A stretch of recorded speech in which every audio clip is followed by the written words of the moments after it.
I was in hospital practically every week. We had a lot of damage to our bodies. The treatment was not working. So imagine needing to fly to India in the middle of the pandemic to save our lives.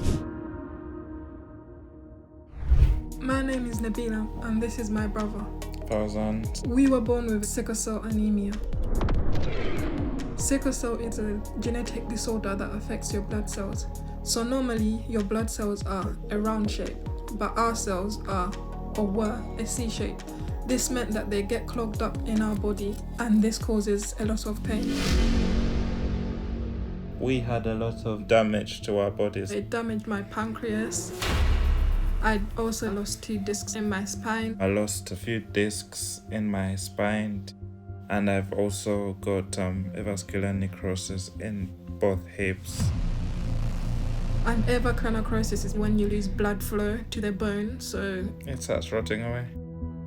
Your whole life's affected by sickle cells. Myself and my brother were around The worst. 9 to 10. We had gone through it from a very young age. So we went to school, but we couldn't do the normal everyday things that everybody else was doing. You go to hospital in and out. When we had sickle cells, we depended on people's blood to basically help our ailing blood. It got to a point where you don't want to tell people you're not well, so you just hide away, keep to yourself. In 2020, we had gone up to here with our sickle cells. I was in hospital practically every week. So our home country is Uganda. We had to find our childhood sickle cell doctor because we needed treatment. He literally looked at us once and said, if I can be honest with you, I would give you guys 2 years. Yeah. And that's me pushing it.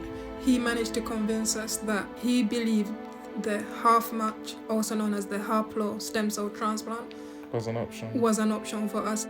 A haploidentical transplant involves receiving stem cells from a donor to replace damaged cells in a patient's bone marrow with healthy ones. He gave us that hope, literally.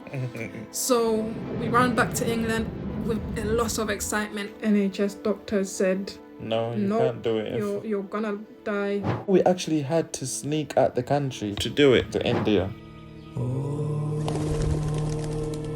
So we did the half-match transplant for myself. My mother was my donor. The transplant was successful for the both of us.